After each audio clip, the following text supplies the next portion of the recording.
दोस्तों, आज इस वीडियो में हम जानेंगे कि आखिर रेल के पहिए, ट्रेन की पटरियां और रेल के डिब्बे कैसे बनाए जाते हैं। नंबर 1 पर है रेल के पहिए। पूरे वर्ल्ड में रेलवे लोगों की जान है। हर रोज लाखों लोग ट्रेन से ट्रेवल करते हैं और जब आप ट्रेन से ट्रेवल करते हैं तो आपके मन में एक सवाल जरूर आया होगा कि आखिर इस ट्रेन के ताकतवर पहिए जो हजारों लोगों को एक साथ लेकर चलते हैं, उन्हें आखिर बनाया कैसे जाता होगा। इसे बनाने की शुरुआत होती है एक बड़े लोहे के रोड से।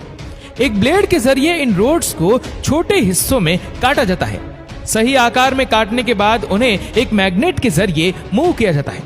अब इन बड़े बड़े लोहे के रोल्स को इंडक्शन में रखा जाता है।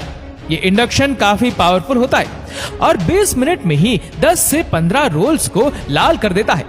अब उन्हें कन्वेयर के जरिए दूसरे मशीन के पास भेजा जाता है। ये क्लो मशीन उन्हें उठाकर फिर दूसरे इंडक्शन में डालती है। ये इंडक्शन इस गोल रोड्स को और ज्यादा गर्म कर देता है ताकि उसे शेप दिया जा सके। अब उसे वहां से बाहर निकालकर दूसरे मशीन पर रखा जाता है। इस मशीन के 2 आर्म गर्म रोड को सही जगह पर लाते हैं। अब काफी भारी प्रेस इस गर्म लोहे को प्रेस करता है। 2 बार प्रेस करने के बाद ये किसी असली रेल के पहियों का आकार लेना शुरू कर देता है। अब उसे वहां से बाहर निकाला जाता है और दूसरे मशीन के पास क्लो मशीन के जरिए ले जाया जाता है। ये एक रेल का पहिया 600 से 700 किलो वजनीय होता है। अब अगला मशीन इस पर रोलर प्रेस करता है जिससे ये इस पहिए में ऐसा खांचा बनाती है जो रेल पर अटक कर अच्छे से चल पाए। इस सारी प्रोसेस को कंप्यूटर के जरिए लगातार मॉनिटर किया जाता है। सही शेप आने के बाद उसे दूसरे प्रोसेसिंग मशीन पर रखा जाता है। ये उसे प्रेस करके उसके बीच के हिस्सों को काट देता है ताकि वहां पर एक्सेल लगाया जा सके। जैसे ही इस पहियों को बाहर निकाला जाता है वैसे ही इस मशीन पर पानी स्प्रे किया जाता है। अब एक सेंसर इसकी लंबाई और चौड़ाई मेजर करता है। अब इन सब को उठाकर ठंडा होने के लिए पानी में रख दिया जाता है। ठंडा होने के बाद उसे फाइलिंग मशीन पर रखा जाता है। ये मशीन पहियों के एजेस बनाता है और उन्हें चमका देता है। एजेस कटने की वजह से जो कचरा निकलता है उसे चिप्स कहा जाता है।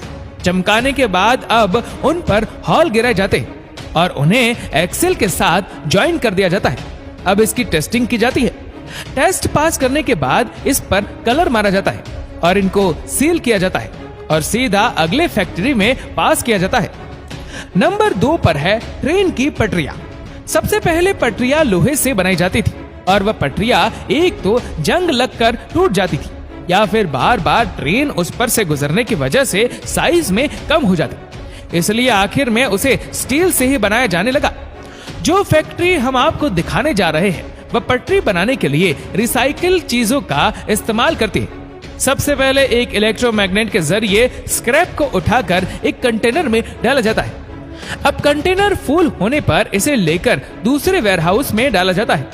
अब क्रेन इस कंटेनर को उठाकर एक फर्नेस में डालता है। अब इलेक्ट्रिक करंट के जरिए सारे स्क्रैप को 1600 डिग्री सेल्सियस पर पिघलाया जाता है।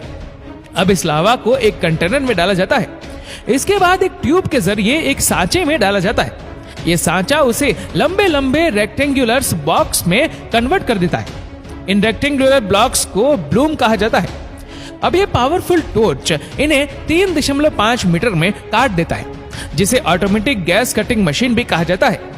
अब क्रेन इन्हें फर्नेस में डालता है जहां पर इन्हें 5 घंटे के लिए फिर से 1200 डिग्री सेल्सियस पर गर्म किया जाता है। अब इस लाल स्टील को कन्वेयर के जरिए दूसरे मशीन में ले जाया जाता है। अब जैसे ही ये गर्म स्टील ब्लॉक इस रोलर के अंदर जाता है वैसे ही भी लंबा होने लगता है। जब ये इनके नीचे से 3 से 4 बार गुजरता है तो वह पहले के साइज से 3 से 4 गुना ज्यादा लंबा हो जाता है। अब ब्लेड इन्हें फिर से 4 हिस्सों में काट देता है। अब इन्हें फिर से गर्म करने के लिए फर्नेस में डाला जाता है। अब गर्म होने के बाद इन्हें दूसरे सांचे में डाला जाता है तो उसे पटरी का आकार दे दिया जाता है। इसके लिए उसे सांचे के अंदर 3 बार गुजरना पड़ता है और उसे आकार देने वाले मशीन कुछ इस तरह दिखते हैं। अब इनके एंड्स को काट कर उन्हें ठंडा होने के लिए रख दिया जाता है। ठंडा होने के बाद इन्हें ट्रेन के पहियों के नीचे से गुजारा जाता है।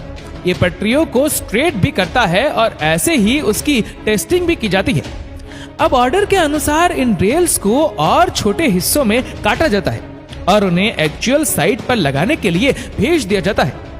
तो इस तरह बनाई जाती है रेल्स की पटरियां। नंबर 3 पर है रेल के डिब्बे या रेल कोच। चलिए जानते हैं कि आखिर इन डिब्बों को कैसे बनाया जाता है। इसे बनाने की शुरुआत होती है बड़े बड़े शीट्स को जोड़ने से। वर्कर इन शीट्स को काफी सटीकता से जोड़ते हैं ताकि कोई हादसा ना हो। ये जो शीट्स होती है उसमें ज्यादातर माइल्ड स्टील, कार्बन स्टील या फिर स्टेनलेस स्टील का यूज किया जाता है। ये शीट्स कई थिकनेस की हो सकती होती है, लेकिन ट्रेन के डिब्बे को बनाने के लिए जो थिकनेस का यूज किया जाता है वह 5 से लेकर 15 थिकनेस होती है। उसके बाद इसी थिकनेस के बीच के बड़े बड़े प्लेट्स मंगाए जाते हैं। उस प्लेट से डिब्बे के हर एक साइड को अलग अलग बनाया जाता है। बाद में सारी चीजों को एक साथ लाया जाता है और उन्हें जोड़कर डिब्बे का आकार दिया जाता है। अब इस शीट को पेंटिंग के लिए भेजा जाता है। वहीं दूसरी तरफ रेल के डिब्बे के इंजन को तैयार किया जाता है। इसके लिए एक बड़े लोहे के प्लेटफॉर्म पर, जिस पर स्प्रिंग लगी होती है, उस पर रेल के पहियों को लगाते हैं।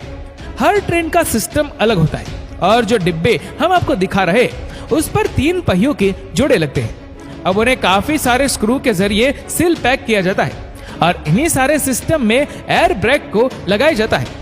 इन्हीं ब्रेक्स के बदौलत ट्रेन हर एक प्लेटफॉर्म पर सही अंतर पर रुक पाती है। पेंटिंग होने के बाद अब इन डब्बों को इन सिस्टम पर रखा जाता है। अब उनकी इंटीरियर डिजाइनिंग की जाती है। इस फर्निशिंग में सारे तरह के काम आ जाते हैं, जैसे कि flooring, panelling, seats, holding bars, पानी की सुविधा, टॉयलेट और बिजली की सुविधा। इन सारे कामों को काफी कुशल कारीगरों द्वारा किया जाता है। अब डिब्बों को फाइनल पेंटिंग करके उनकी फिनिशिंग की जाती है। अब ट्रेन पर लगने से पहले इन डिब्बों की वेयरहाउसेस में टेस्टिंग की जाती है और इसी तरह बनाए जाते हैं बेहतरीन रेल के डिब्बे। उम्मीद करते हैं ये वीडियो आपको पसंद आई होगी। आपको ये वीडियो कैसे लगी नीचे कमेंट करके जरूर बताएगा और अगर आपको वीडियो अच्छा लगा हो तो इस वीडियो को लाइक करेगा, शेयर करेगा ज्यादा से ज्यादा लोगों तक और ऐसी ही और भी रोचक जानकारियों के लिए सब्सक्राइब करें हमारे यूट्यूब चैनल को और फेसबुक पर फॉलो करें हमारे पेज को। धन्यवाद। Best interesting facts.